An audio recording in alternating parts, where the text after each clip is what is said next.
Iris doesn't have long to wait. Almost before the rest of Harlem is awake and about its business, a gentleman comes striding from the better district along the lane to the master's house. He wears a tall hat with a buckle so brightly polished that it gleams even from this distance, and he sports a cape with a more than generous cut. A lace collar settles on his shoulders like the sepals of a rose, cradling his ruddy countenance. It's an intelligent face, made the more pointed by a well-trimmed goatee and flourishes of moustache. Next to him, thinks Iris with pleasure, the master looks a bloody potato-eater. The gentleman stands outside the door of the master's household for a moment, contemplating the situation. Perhaps he knocks. The door swings open, and there's Caspar, more neatly attired than Iris has yet seen him. Iris hasn't settled on her feelings about Caspar after yesterday. She'd rather not despise him, but somehow he seems in collusion with the master at her expense. How little she matters in this household. Caspar ushers the guest inside, and the bottom half of the door swings closed to keep stray cats and pigs and rude dwarfs from wandering in. Iris says to Ruth, "Why should we be sent to pasture like a pair of disobedient goats?" Ruth just chews her bread. "I've given what I had to give, whether I wanted to or no. Why shouldn't I learn what is made of me?" says Iris. "Who is he to send us packing?" Ruth falls back against the grass, enjoying the sun on her face. "Don't eat lying down, you choke, you know you do," says Iris. "Ruth, sit up." Ruth sits up, fussing. "I'll be back for you. If the cows come, just yell at them. You can yell when you want to," says Iris. "Will you be all right?" Ruth shrugs. Iris leaves. It's only a matter of moments, now that she's familiar with the terrain, before she is slowing to a tiptoe and approaching the house, bent over so as not to be seen. She creeps up to the door. It's a warm day for mid-autumn. Or maybe the master wants as much ambient light as he can get. The top half of the door is still open. Iris crouches against the bottom half, her arms hugging her knees, listening.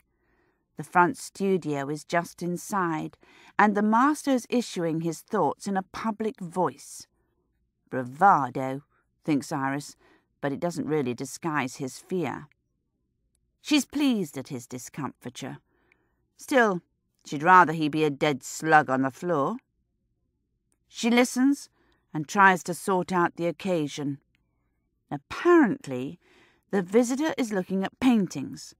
The master and Caspar are setting one painting after another up in the best light. There are Annunciations and Lamentations and Nativities. There are Saints Basil, Nicholas, and John the Baptist. "And patrons in their holiest of aspects," says the master. "I can do women with veils. I do lace, as in this study of Catherine of Cleves, and pearls of the finest lustre. Notice the skin tone. Cherry, underpainted with a fine olive blue. An achievement in both grinding and application that is not common knowledge among my peers." "Young von Rhine of Amsterdam has superior flesh tones," murmurs the guest, "and his handling of light, even for a youth, is remarkable. He paints the light of holiness itself. One can't imagine how it is done. Grace of God, one guesses." "God works through pigment and varnish, just like the rest of us," says the master, with as generous a sigh as he can muster. "May we all aspire to the achievements that Rembrandt van Rijn will accomplish. In the meantime, let's keep ourselves to the matters at hand. Now, Caspar, show Herr van den Meer the studies of flowers that he requested. Let my woman take that flask for you. Margaretta, please. And here, are you comfortable? Take the bench. Here, Caspar, a little this way. Just so. Voila. Mercy, says Herr von den Meer in a non-committal tone. Exactly, says the master bravely.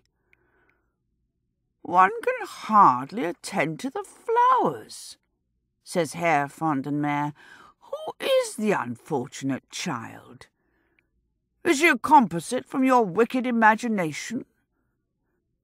She's as clever as she is homely, says the master. Who can know how God chooses to work his way in this world? I think there was never a girl of Holland so plain. She's mostly of England. They are homely there. England, say you? How does she come to sit for you? My bosom bursts with charity for the unlucky, sighs the master. Such a big heart. It's my curse. A commission from you would help me keep her fed. Keep her off the street, you'd do us a service, murmurs Herr von den Meer. There's a little hollow laughter, and Iris hears her mother blandly say, Will that be all, gentlemen? There is silence. Of course, I'm also impressed by the flower pieces of Hans Bolland here, says the guest. It was his work that gave me the notion. The master says hurriedly, Now, good sir, don't be distracted by the novelty of the girl. It's the paintings of Flora you wanted to see. I've set off the commonest of flowers with the commonest of faces, so you can judge my touch, my palette, my skill at arrangement. Beauty shines out even in the coarsest of materials if they're arranged well. Not to put thoughts in your head, of course. Of course not, says von den Meer. Another silence. Iris aches to peer over the ledge of the door, but she doesn't dare. Why doesn't the master show the patron his secret gallery of misfits, dwarfs, and other magic folk? Does the child know Dutch as well as English? Says von den Meer. You're here to look at paintings, says the master.